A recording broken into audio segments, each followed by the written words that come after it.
So, ఈరోజు నిర్మల్ జిల్లా MRO ఆఫీస్‌లో ఏఎస్ఐ రామచందర్ అనుకుంటా ఆయన పేరు.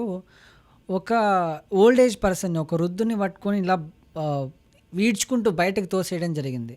అవును. అసలు ఎంఆర్ఓ ఆఫీస్‌లో పోలీసులకేం పని?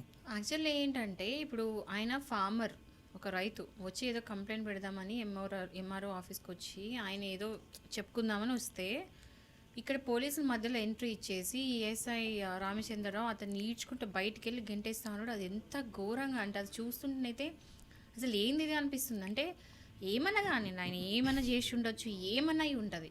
ఇతను మ్యాన్ హ్యాండ్లింగ్ చేయడానికి ఎవరు పోలీసులకు ఆ హక్కు లేనే లేదు. ఎస్పెషల్లీ ఎవరిని చేయడానికి లేదు. ఇక్కడ ఏదైనా ఒక వృద్ధుడు చూస్తే చెప్పొచ్చు, ఆయన కట్టబట్టుకుని నడుచుకుంటూ వచ్చే పర్సన్ని అట్లా లాగి వేయడం అసలు అమానుషం, ఇన్హ్యూమన్. అసలు ఏజ్‌కైనా రెస్పెక్ట్ ఏజ్ ఇవ్వాలి కదా కన్నా మేడం. రెస్పెక్ట్ ఇవ్వాలి కదా కనీసము. ఇప్పుడు ఈ పర్సన్ ఎవరైతే డ్రాగ్ చేసుకుంటూ పోతున్నారో ఆయనకు ఒక తండ్రి లేడా, ఇంట్లో వాళ్ళ పెద్దవాళ్ళు లేరా? అంటే అసలు ఎట్లా పెరిగిండు, ఎట్లా అంటే ఆ మనిషి, అసలు అతను మనిషి అంటారు అతన్ని. రేపొద్దున ఈయనకి ఏజ్ రాదా మరి? ఈయనకి ఏజ్ వచ్చినప్పుడు ఆ ఎవడో ఒకడు వచ్చి వాడినోడు అట్లా లాక్కొని వెళ్తే ఎట్లుంటుంది? ఒక మినిమం రెస్పెక్ట్ ఇవ్వాలి ఒక పర్సన్కి. అట్లాంటిది ఒక అంటే పాపం వాళ్ళు హెల్ప్లెస్ ఉంటారు.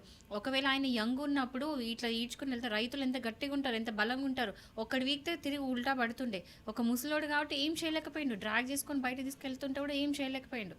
సో ఇక్కడ అన్ని క్రిమినల్ అఫెన్సెస్ కూడా అట్రాక్ట్ అవుతాయి దానికి వెళ్ళి. ఇప్పుడు ఆల్రెడీ సస్పెండ్ అయిండు.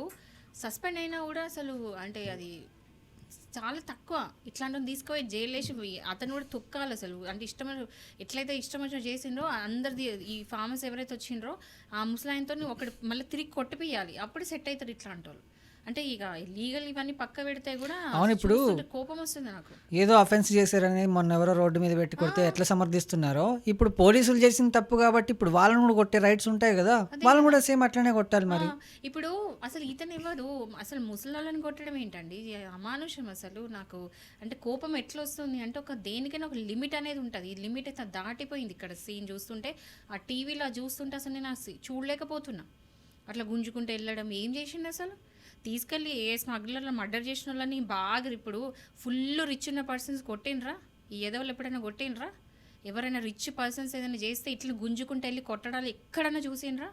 అంటే డబ్బులు ఉన్న వాళ్ళకి ఒకలాగా, రైతులు కాబట్టి ముసలాయన చేతగానైనా అని చెప్పేసి వెళ్ళి గెంటేయడమేనా? సో ఇక్కడ క్రిమినల్ ఫోర్స్, రాంగ్ఫుల్ కన్స్ట్రెయింట్, ఇక్కడ ఏంటంటే ఒక అజాల్ట్ అయింది, అవుట్రేజ్ ఆఫ్ మోడెస్టీ అయింది, criminal force case, wrongful restraint, ఇంకోటి ఏంటంటే criminal intimidation and wrong use of authority.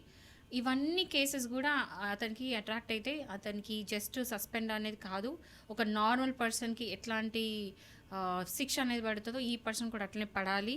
అలా చేసినప్పుడు ఇంకోరు ఇట్లాంటి ఇన్సిడెంట్ మళ్ళీ రిపీట్ చేయరు. ఎందుకంటే అతని చేతిలోకి చట్టం తీసుకోవడమే తప్పు. మళ్ళీ అక్కడ ఏజ్ కూడా అయినా ఎంఆర్ఓ ఆఫీస్లో పోలీసులకి ఏం పని నాకు అర్థం కాదు అసలు. ఆయన అక్కడే చేయడానికి ఏముంది? ఎంఆర్ఓ ఆఫీస్లో ఈ క్రిమినల్ ఫోర్స్ ఇవన్నీ యూజ్ చేయడం ఎందుకు? ఓకే, ఫార్మర్స్ ఏదైనా ప్రాబ్లం చేసిండ్రు, ఏమన్నా చేసిండ్రు చెప్పండి, నోట్తో చెప్పండి, చెప్పేదాకా వినండి, ఓపిక పట్టండి. ఎందుకున్నారు? ఓపిక పట్టాలి. కానీ ముసలాన్ని తీసుకెళ్ళి గెంటేసేయడం ఇవన్నీ అయితే ఇన్హ్యూమన్. ఇది కాకుండా మీరు హ్యూమన్ రైట్స్ కేసు వేయచ్చు. వాళ్ళ హయ్యర్ అఫీషియల్స్ కంప్లైంట్ పెట్టిన కాబట్టి ఇమీడియట్గా సస్పెండ్ అయింది. హైకోర్టులో కేసు వేసుకోవచ్చు. ఆర్టికల్ 21 ఆఫ్ కాన్స్టిట్యూషన్ ప్రకారం హైకోర్టులో వేసేయచ్చు.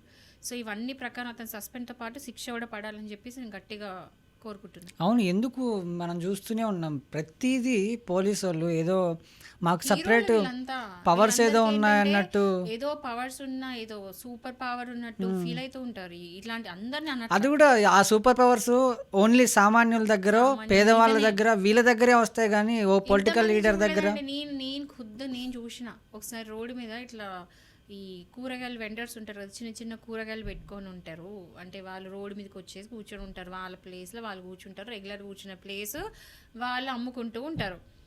వచ్చేసి లిటరల్లీ కూరగాయలంతా ఇట్లా మొత్తం ఏగజల్లేసి వెళ్ళండి ఇక్కడ నుంచి అంటే చెప్పిండ్రు. ఫస్ట్ చెప్పితే వీళ్ళు జరగలేదు. ఎందుకంటే ఒకటి ఇప్పుడు కూరగాయలు అన్నీ పరుచుకొని ఉన్నప్పుడు అది ప్యాక్ చేసుకొని వెళ్ళడానికి టైం పడుతుంది, ఎవరికైనా టైం పడుతుంది. ఆ టైం కూడా ఇవ్వకుండా ఎందుకు లేస్తలేరని చెప్పేసి కూరగాయలను ఎలగజల్లితే అవన్నీ కూరగాయలు అంతా పోయి రోడ్డు మీద పడ్డాయి. ఆ వేస్టే దాన్ని వీళ్ళు పైసలు ఇస్తారా, వీళ్ళ జేబుల నుంచి ఇస్తారా, వీళ్ళు అయ్యాలు ఇస్తారా, ఎవరు ఇస్తారు డబ్బులు, నాకు అర్థం కాదు. అట్లా ఎంత ఘోరంగా బిహేవ్ చేస్తారంటే ఏదో వీళ్ళకేదో సూపర్ హీరోలు, వీళ్ళకేదో పవర్స్ ఉన్నాయి, స్పెషల్ పవర్స్, వాళ్ళు మోర్ దెన్ ఎనీథింగ్ అన్నట్టు ఫీల్ అయిపోయి ఇది మీరు అన్నారు చూడండి, పేదవాళ్ళ మీద మాత్రం వీళ్ళ ప్రతాపాలు అంతే. ఇంకా అదే వీళ్ళకి తొత్తుల్లా ఉంటారు, ఎవరైనా డబ్బులు ఇచ్చిన అనుకో వాళ్ళ తొత్తుల్లా బిహేవ్ చేస్తుంటారు. సో ఈ అందరూ ఉన్నారని అన్నట్లు డిపార్ట్మెంట్ ప్రతి ఒక్కరు, నాకు డిపార్ట్మెంట్ అంటే చాలా రెస్పెక్ట్, ఎందుకంటే పోలీస్ డిపార్ట్మెంట్కి నేను చాలా అంటే చాలా రెస్పెక్ట్ ఇస్తాను. అంటే అట్లా ఉంటారు ఇట్లా ఉంటారు, నేను మాట్లాడేది ఓన్లీ ఇట్లాంటి గలీజ్ బిహేవియర్ ఉన్న పోలీసుల గురించి మాట్లాడుతున్నా, మంచి వాళ్ళ గురించి నేను మాట్లాడట్లేదు. సో ఇట్లాంటి వాళ్ళు అలా ఉన్నారు ఇలా ఉన్నారు, వాళ్ళకి నా 100% నా రెస్పెక్ట్.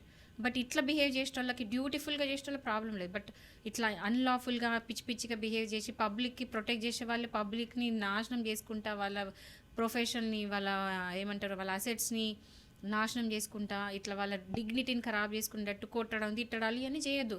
చూడండి మీరు ఎవరైనా ఇప్పుడు యూత్ కూడా బయట రోడ్డు మీద కనిపిస్తే ఏందిరా అదిరా ఇదిరా అని మాట్లాడతారు. అదిరా ఇదిరా మాట్లాడి నువ్వెవడు భయ్, నువ్వెవరు అసలు? రెస్పెక్ట్ ఇచ్చేవాడు, గివ్ రెస్పెక్ట్, టేక్ రెస్పెక్ట్. ఎందుకు మాట్లాడుతావు నువ్వు?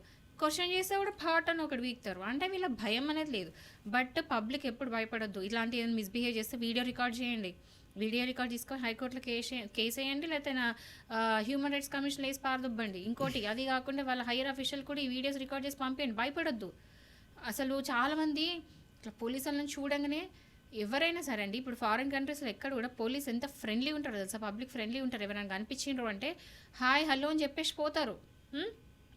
బట్ ఇక్కడ మనమేం తప్పు చేసి ఉంటాం, ఒక కామన్ పర్సన్, ఒక కామన్ పబ్లిక్ పోలీస్ వెహికల్ అట్లా కనిపిస్తుంటే తెలియని ఒక ఫియర్ ఉంటుందా లేదా సబ్ కాన్షియస్ మైండ్లో ఎక్కడో, అమ్మో పోలీసులు అంటే ఒక ఫియర్ అనేది ఉంటుంది, ఏం చేయకపోయినా. ఎందుకు ఉంటుంది? ఎందుకు అంటే ఒక భయం అనేది క్రియేట్ చేసిండ్రు just because of their behaviour. So ఒక పోలీస్ వెహికల్ వెళ్తుంటే కూడా మనం కొంచెం స్లో డౌన్ అయ్యి మెల్లగా వెళ్తూ ఉంటాం, ఎందుకు వచ్చిన వాళ్ళు వెళ్తాను పెట్టుకోవడం ఎందుకు అన్నట్టు. సో ఈ ఫియర్ అనేది ఎందుకు కూర్చోబెట్టిండ్రు, వాళ్ళు యాక్చువల్ ఉన్నది ప్రొటెక్ట్ చేయడానికి. దే షుడ్ బి ఫ్రెండ్లీ, అంటే పబ్లిక్కి ఫ్రెండ్లీగా ఉండాలి. సో వాళ్ళు ఉల్టా ఇట్లా బిహేవ్ చేశారంటే ఎవరంటే పోలీసులు. అయినా పోలీసులు అనే వాళ్ళు ఎవరైనా కానీ ప్రజలకు సేవ చేయడానికి ఉన్నారు. అండ్ వాళ్ళు తినే ప్రతి ఒక్క రూపాయి, వాళ్ళకి వచ్చే ప్రతి ఒక్క రూపాయి జీతము ప్రజల నుంచి, పబ్లిక్ నుంచి వచ్చే డబ్బులు. అదొక్కటి గుర్తుపెట్టుకొని ప్రజలతో ఎలా బిహేవ్ చేయాలనేది పోలీసులు గుర్తుపెట్టుకోవాలి. దీన్ని ప్రతి వీక్ ఒక ఇన్సిడెంట్ కనిపిస్తుందా wear police is acting illegally. మన ఒంగోలు ఇన్సిడెంట్ చూసాం, ఆ సీసీ కెమెరాలో రికార్డ్ అయింది, లేడీని పట్టుకొని తోస్తున్నాడు గట్టిగా. ఎవరిచ్చారు వీళ్ళకి రైట్స్? స్టేషన్ లో ఒక ఆమె కంప్లైంట్ పెట్టడానికి పోతే ఆమెను చంపమించి వీకి పంపించిండు బయటికి పోలీస్ స్టేషన్ లో. అండ్ రీసెంట్ గా ఒక ముసలామె వాళ్ళ మనవడు కలిసి ఇద్దరు కంప్లైంట్ ఇవ్వడానికి పోతే ఇద్దరిని కింద పడేసి కొడుతున్నారు. ఎవరిచ్చారు వీళ్ళకి రైట్స్? ఒకటి గుర్తు, అసలు నిజంగానే పోలీసులు అనేవాళ్ళు నిజంగా మీరు ఎంత కష్టపడి ఆ జాబ్ తెచ్చుకున్నారు అనేది పక్కన పెడితే ఆ జాబ్ వచ్చిన తర్వాత ఆ కష్టం మర్చిపోతారు. మీ ప్రతాపాలన్నీ ఎవరి దగ్గర చూపిస్తారంటే ఓన్లీ సామాన్యుల దగ్గరే ఉంటాయి, కానీ ఏ రాజకీయ నాయకుడు, ఏ డబ్బున్న వాళ్ళ దగ్గర వీళ్ళు ఉండవు మేడం. డబ్బులు ఇవ్వండి, ఏం చెప్తా తింటారు. ఇది నేను డిఫెమేటరీ డైలాగ్ స్టేట్మెంట్ అయినా పర్లేదు, బట్ డబ్బులు ఇవ్వగానే వినడం అనేది తప్పు. మీల ప్రతాపం ఏమున్నా కూడా తప్పు చేసిన వాళ్ళ మీద చూపియండి, అమాయక ప్రజల మీద కాదు.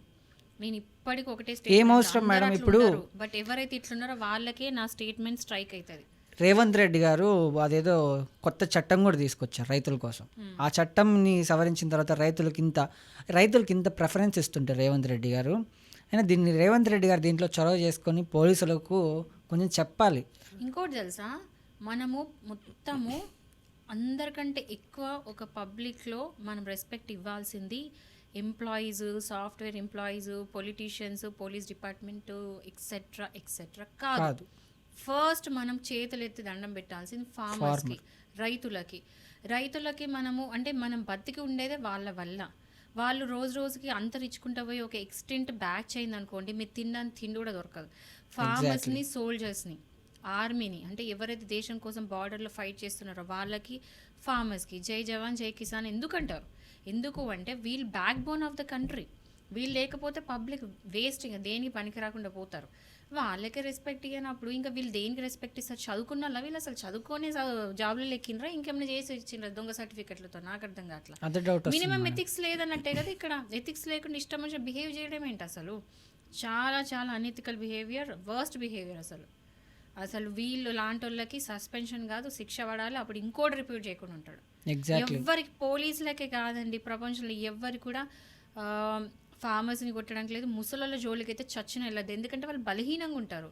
సో ఆడవాళ్ళ మీద, పిల్లల మీద, ముసలోళ్ళ మీద ప్రతాపం చూపించే వాళ్ళు వాళ్ళే యాక్చువల్లీ బలహీనమైన పర్సన్స్. వాళ్ళు అసలు వేస్ట్ అన్నట్టు కన్సిడర్ కూడా చేయదు ఒక మనిషిలాగా వాళ్ళని. ఏదేమైనా ఇప్పుడు అసలు ఆయన చెప్తే అసలు ఎంఆర్ఓ ఆఫీస్లోకి ఈయన పోలీసులు వెళ్ళడం రాంగ్. ఫస్ట్ ఆఫ్ ఆల్ వెళ్ళినా ఈయన బయటికి వెళ్ళమని చెప్పాలి కానీ లేకపోతే నోటితో చెప్పాలి, రెస్పెక్ట్ పంపించాలి, అంతే తప్ప నువ్వు పట్టుకొని తోయడం అనేది చాలా ఇన్సల్టింగ్. అది ఇన్సల్టింగ్, హర్టింగ్. ఇప్పుడు ఆ ముసలానికి ఏమైనా అయ్యి ఉంటే వీక్ ఉంటారు. ఇప్పుడు ట్రామటైజింగ్ చూస్తుంటే నేను ఎంత బాధాకరంగా ఉంది అసలు. నేనైతే చూడలేకపోయినా, ఎందుకంటే జనరల్లీ నేను పిల్లల మీద కానీ లేకపోతే ముసలాల మీద ఇట్లాంటి ఏమన్నా ఇట్లా హర్ట్ఫుల్ మేనర్గా లేదా వాయిలెంట్ బిహేవియర్ చూస్తే నేను తీసుకోలేను. ఐ కాంట్ టేక్ ఇట్, నాకు సెన్సిటివ్ అనిపిస్తుంది.